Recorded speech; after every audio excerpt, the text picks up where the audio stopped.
Admiral صاحب یہ ذرا فرمائیے، thank you so much for being patient. ایک تو یہ جو امریکہ ایران مفاہمت کی جو یادداشت ہے، اس کے اہم نکات جو رائٹرز کی جانب سے دیے گئے ہیں، اور ایرانی عہدیدار کا یہ کہنا ہے کہ درج ذیل نکات ہیں، جس میں سب سے پہلا نکتہ یہ ہے کہ ایران فوری طور پر اسٹریٹ آف ہارمز کو کھول دے گا تجارتی جہازوں کے لیے، اور پھر ریسیپروکل بیسس پہ ہوگا یہ کہ امریکہ ایرانی بندوں کی بحری ناکہ بندی ختم کر دے گا. اور پھر یہ ہوگا کہ امریکی ناکہ بندی کے خاتمے کا آغاز معاہدے پر دستخط کے فوراً بعد ہوگا اور اسے 30 دنوں کے اندر مکمل کر لیا جائے گا. اگر اس پہلو کے حوالے سے میں بات کروں تو آپ کو یاد ہے کہ ایسا کیوں ہوا تھا؟ ایسا اس وجہ سے ہوا تھا کہ جب وزیر اعظم پاکستان کی جانب سے یہ کہا گیا تھا ٹویٹ میں کہ یہ جو سیز فائر ہے یہ سب جگہ ہوگی ایلس فیئر، یعنی کہ اس میں لبنان کا بھی تذکرہ تھا. پھر اسرائیل نے یہ نہیں مانا اور جب لبنان پہ فائرنگ کی، وہاں پر گولہ باری کی، بمباری کی، اس کے بعد پھر ایران نے مجبور ہو کر یہ کیا تھا کہ اس نے اسٹریٹ آف ہارمز کو بند کیا تھا. پھر امریکہ نے بجائے یہ چیز سمجھنے کے اس نے ناکہ بندی کی ناکہ بندی کر دی تھی. تو اب ذرا یہ سب سے جو امپورٹنٹ پہلو اگر یہ ان نقطوں میں شامل ہے اسٹریٹ آف ہارمز کا معاملہ، تو اس پر آپ کی رائے کیا ہے کہ یہ کھل جائے گا اور اس کے بعد پھر معاملات آپ کو آگے بڑھتے آہستہ آہستہ دکھائی دے رہے ہیں؟ ریسیپروکل بیسس پہ امریکہ بھی ناکہ بندی ختم کر دے گا؟ شکریہ اشفاق مجھے پروگرام میں لینے کا. امریکہ تو جو اس نے ناکہ بندی کی تھی وہ تو آپ کو یاد ہوگا کہ سیز فائر ہوتے ہی ناکہ بندی کر دی تھی، اور ٹیکنیکلی جب پہلے بھی ہم نے ڈسکشن کی تھی تو میں نے کہا تھا کہ یہ سیز فائر کی پہلی وائلیشن امریکہ نے کر دی ہے. اس کے بعد ایران نے تو آپ کو یاد ہوگا جب سیز فائر کا اعلان ہوا تو اس نے کہہ دیا تھا کہ اسٹریٹ آف ہارمز میں کھول رہا ہوں تمام تجارتی جہازوں کے لیے، لیکن جب پھر بلاکٹ لگا تو پھر اس نے بھی کنٹرول دوبارہ سخت کر دیا تھا، اور پھر اب جب لبنان میں جنگ بندی نہیں ہوئی تو پھر اس نے باقاعدہ اسٹریٹ آف ہارمز کو بند کر دیا تھا.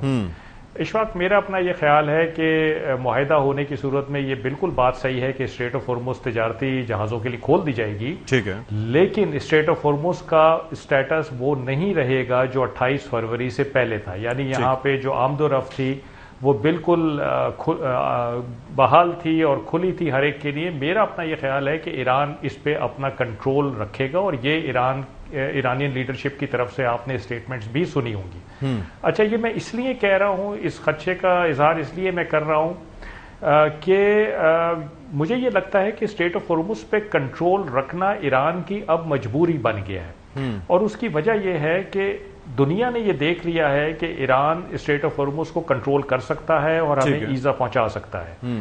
تو اگر ایران اسٹریٹ آف ہارمز کا کنٹرول چھوڑ دیتا ہے اور اس کو 28 فروری سے پہلے کی سٹیٹس پہ لے آتا ہے، تو اس کا مطلب ہے کہ دنیا آ کے پھر انشور کرے گی کہ یہ کھلی رہے اور ایران دوبارہ کنٹرول حاصل نہ کرے. اگر وہ صورت پہنچتی ہے تو اس صورت میں دنیا کی نیویز کے مختلف نیویز کے جہاز ایرانی پانیوں میں پھر رہے ہوں گے، جو ایران کو قبول نہیں ہوگا، ظاہری بات ہے. تو ایران چاہے گا کہ میں اس کو کنٹرول میں رکھوں عمان کے ساتھ مل کے. میں ایک چیز اگر اس کے اندر تھوڑا سا سمپلیفائی کرنے کے لیے اپنے ناظرین کے لیے کہ 28 فروری سے پہلے 100 جہاز وہاں سے گزرتے تھے، کسی کو کوئی پریشانی نہیں تھی.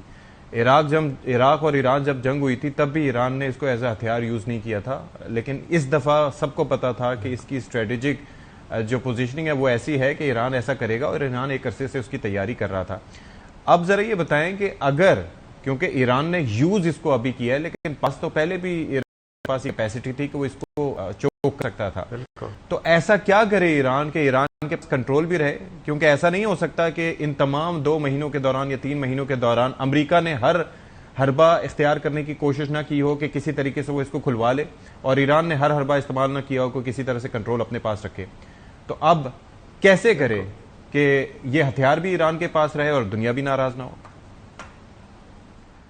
دیکھیں، یہی میں بات کر رہا ہوں کہ اگر ایران اس چیز پہ مضر رہتا ہے، اصرار کرتا ہے کہ یہ کنٹرول میں رکھوں گا اور عمان کو اپنے ساتھ ملا لیتا ہے، خبریں بھی یہ آ رہی ہیں کہ عمان بھی اس پہ تقریباً قائل ہے، تو ایک رجیم اسٹیبلش کریں گے. ایران نے اپنی مجلس سے یعنی پارلیمنٹ سے لا پاس کروا لیا ہے کہ اس پہ نئی رجیم اسٹیبلش کی جائے اسٹریٹ آف ہارمز پہ.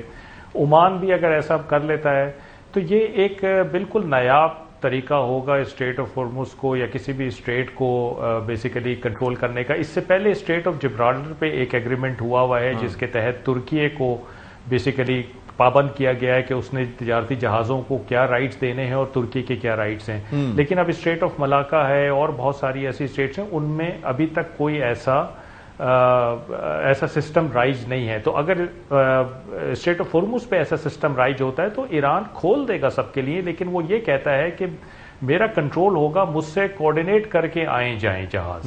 یہ ایک امپورٹنٹ چیز ہے جو کہ شاید اس پہ آ جائے. اور اگر وہ اس پہ ٹول اور ٹیکس لگاتا ہے عمان کے ساتھ مل کے, تو پھر یہ ایک نیا پریسیڈنٹ بن جائے گا باقی جگہوں کے لیے جہاں پہ ممالک اسٹریٹس کے قریب ہے, وہ بھی پھر یہ تقاضا کریں گے کہ ہماری جو اسٹیٹ ہے اس کے اوپر بھی ہم ٹول اور ٹیکس لگائیں گے تاکہ ہماری اکانومی کو فائدہ ہو. تو یہ ایک ٹرینڈ سیٹر ہوگا, اور دنیا اس کو قبول کرے گی یا نہیں کرے گی یہ بعد میں دیکھا جائے گا. لیکن مجھے یہ لگتا ہے کہ ایران اس کا کنٹرول نہیں چھوڑے گا. اگر ٹول ٹیکس نہیں بھی لگاتا تو کم از کم کوآرڈینیٹ ضرور کرے گا. اچھا, کوآرڈینیٹ کرنے میں ظاہری بات ہے ان کا خرچہ آئے گا, اس خرچے کو بھی انہوں نے پورا کرنا ہے. پھر اس کو کنٹرول کرنے کا ایک مقصد ایران کا یہ بھی ہے کہ اس اسٹیٹ کو لوگوں نے یوز تو کرنا ہے. تو ریونیو, ظاہری بات ہے کہ ریونیو جنریشن اپنی اکانومی کے لیے بھی چاہتا ہے ایران, ایک پرماننٹ سورس آف ریونیو بھی چاہتا ہے.